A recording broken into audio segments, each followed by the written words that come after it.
independence mean to you guys? What is that? Is that time freedom, travel around the world, make more money? Is that what everybody wants, right? But what is the thing that you need to do to get to financial freedom? Right. Good evening, fellow Toastmasters and honored guests. Today I will talk about the financial foundations. What is foundation? What do you need to aware of to make sure that you get to your financial goal? Okay. So now, this is a disclaimer. It's not like a have you to because I have investment license. I cannot give you advice without knowing your situation. So it's not like a just education purpose only. It's not like, oh, you're gonna do this, do that, alright? So this is a disclaimer whenever I do this presentation. Now, I want you to talk about middle class financial concern. I want you to look at this. Look at this. The money they make is leaking out. See that? So what is concern? Investment, tax, mortgage, education fund, retirement, long-term care costs, life insurance, estate planning. How do you plan all of those stuff? So when you talk about investment, you need to think about growth versus risk. How do you invest your money? What risk you're gonna take? Number two, talk about tax risk. When you invest your money, how do you minimize your taxes so you have more money go into your pocket? Mortgage, opportunity risk, education, inflation risk, retirement, longevity risk. What if I live longer, another 30, 40 years? Do I have enough money for my retirement life, right? How about long-term care? Earning power risk. What if I become sick? I become sick. Where's the money coming from? I cannot make money anymore. The same thing, life insurance, right? When I pass away, who will take care of my family? How about estate planning? This is all the risk that you need to be thinking about when you do the financial planning. Right? So now, a typical families, let's say they can save $500 a month, right? Where are you gonna save those money? Should we split the investment into what? Maybe invest in 529, you have kids, that's for education. Maybe you have $100,000, maybe $100 in cryptocurrency, right? A lot of people get into that. And also, how about $100 get a life insurance? How about invest in maybe your retirement account, IRA, 401k, all of that. The last one, how about invest in a mutual fund? Is it the right way to do that? Or maybe, should we invest in the most suitable vehicle for your situation? Because sometimes I don't have kids, but I need to invest in here. Right? Oh, I don't like crypto. I don't want to take any risk.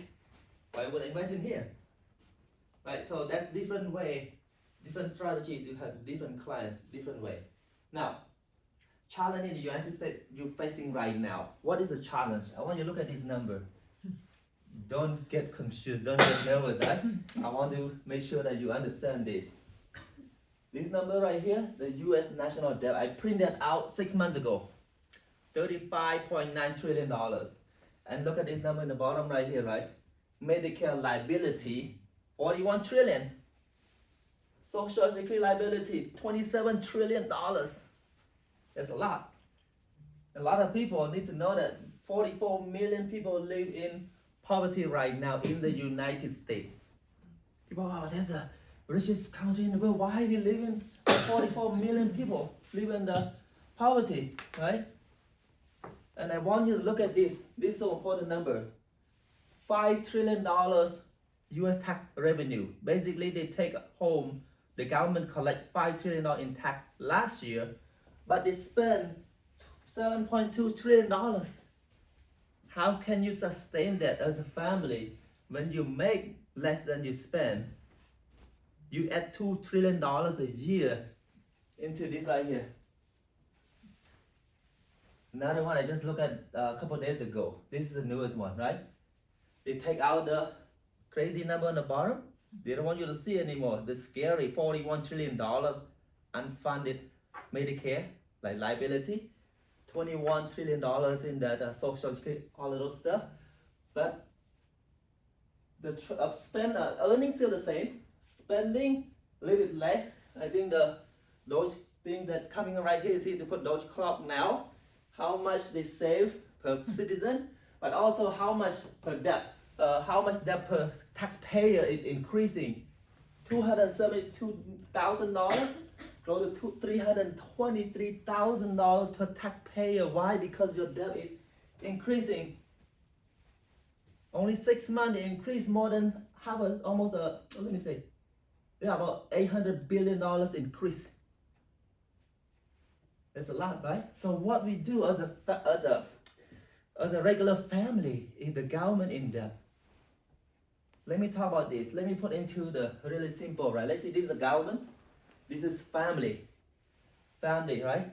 The government revenue, remember spending, new debt adding every single year, accumulate debt right now, and then the budgeting about $140,000 a year. Basically, this can say, right? So if you consider a family, let's just put in a smaller number. Let's say this family making $50,000 a year. They spend $70,000 a year, right? And then what's that mean? You have a new credit card, they have $20,000 a year. That's how the government running right now. They're running the country through debt. Because the credit card debt balance $365,000. So the annual saving only $1,400 a year. That's what happened. Imagine family, you run a family like that. How do you expect they have enough money to help people like, oh, I'm retired, I rely on the government? No, you're not going to be able to survive. You got to know how to plan for yourself. That's why I gave up my career in Nissan to come here to learn about finance. I said, why people working so hard for money, but they don't have a clue how to manage, how to plan, how to manage those money that they're making. At the end, I've seen a lot of people like my uncle, my aunt, they all retire broke because they have no clue how to do planning like that. Hey, how do you do that? Make sure that your money is still growing when you stop working. Because most of us, when we stop working, we have no more income coming in and we spend down our assets so fast. My wife aunt just sold her 2 Louisiana fried chicken. 3-4 years spent down all the money. Now she went back to work. She's going back to work already. 67 years old. You got no planning, right? That's why you got to think about it. Now, challenge the U.S. facing in the future. What is that? I want you to look at this number. Where your tax money go? Where does the tax money go? Right? Discretionary spending, about $1.3 trillion. And look at that. This is a big amount. Social Security, the Medicare, Medicaid, and veteran benefit, about $2.5 trillion. Even this is high already, okay? This is old one. $325 billion in interest paying. More than that already. I think right now about 800,000 something, $800 billion something. Imagine that's money all gone. If we are middle family look like that, where's the money gonna be? Like, how are you gonna save your money? How are you gonna have a better future? How would you get to your financial freedom? And also look at the historical magical marginal like the tax rate.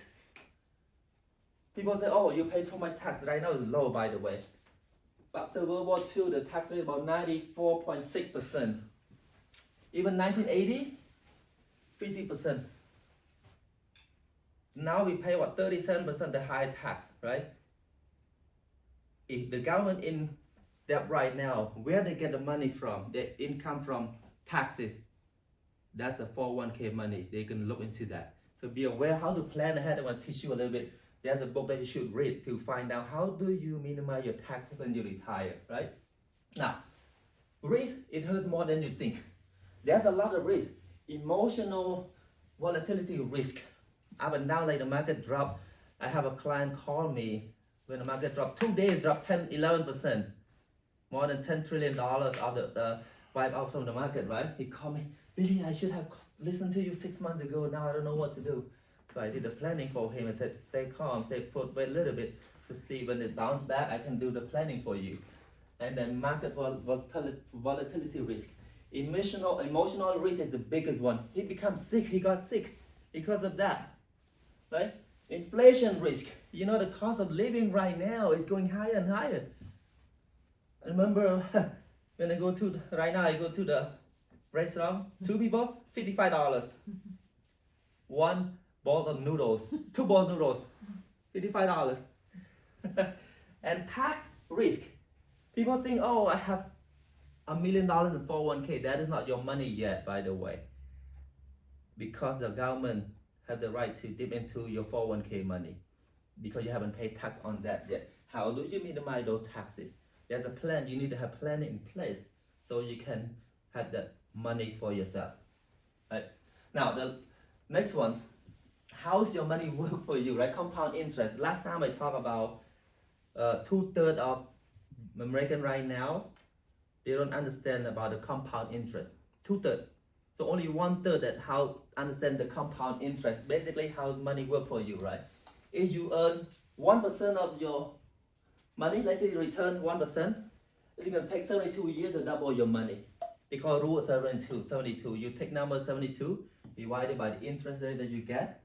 The result is the number of years to take your money to double. If you earn 1% on your investment, 72 years, right on 43, 72 more years, about what? 113, 115 actually. Can I see my money double? No. That's why my uncle, my aunt, they retired, bro, because their money is not growing. Money under the mattress. Right? How about you earn 4%? Your money double in 18 years now. Because 72 divided by 4, it go 18. So that means at age 65, you get 40,000. Still not enough, even you earn 4%. Imagine you earn nothing in your retirement account, right? How about you earn 6%? You got 80,000 now. Why? Because your money double every 12 years. 29 years old, you got 10,000, 41, 20,000, 53, 40,000, 65, 80,000. What if you can find a place can get you 10% return? Money double every 7 years. So at 72 years old, you get more than $500,000 already. $640,000. That's how it is. But a lot of people don't understand how to do that. Hey, how do I invest? Where I should invest my money? Now, how do you get tax is so important too. There's 3 buckets that you can put your money in. Just remember that. I want to provide this as a good knowledge to take it home. Taxable, you pay tax every single year on your investment. Tax deferred, you pay tax later. Tax exempt, you don't need to pay. You pay tax up front, and later on you don't need to pay tax. Gray area, that means no taxes. No taxes. What is that? All your money in the. You have those money in this account like that. That means you're gonna pay tax every single year. You have money in your 401k, IRA, 403b, annuity, pension. You pay tax later on. Bigger chunk because your money grow. Your 401k grow, right? So now a Roth is you pay tax up front, later on you don't need to pay tax at all. All this program right here. Tax-free bond and then 7702's IUL program. Now, where do you save your money? This is a really good example. Let you think a little bit. Let's see right now, you invest in the place that can give you 12% return, assuming. So that means you put $10,000, 829 at 865, your money grows to $640,000.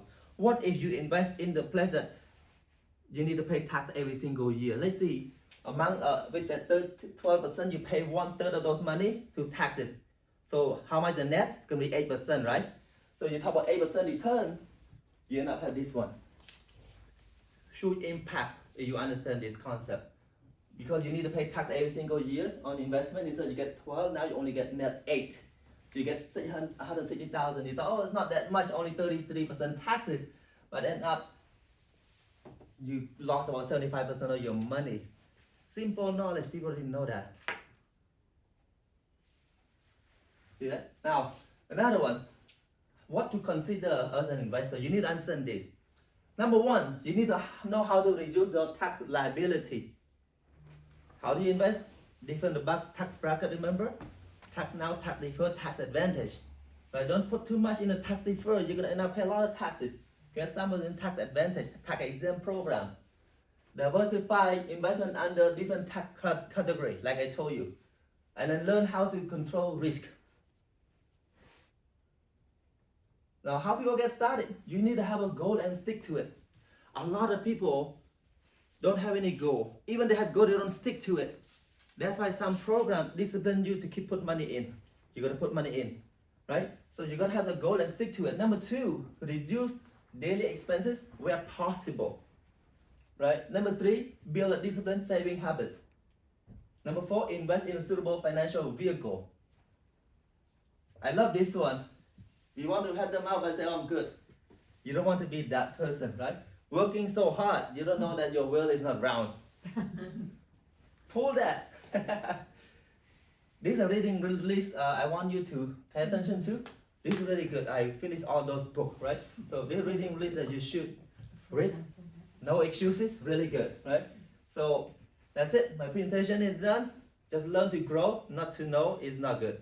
I mean, learn to grow, not just to know. All right, thank you.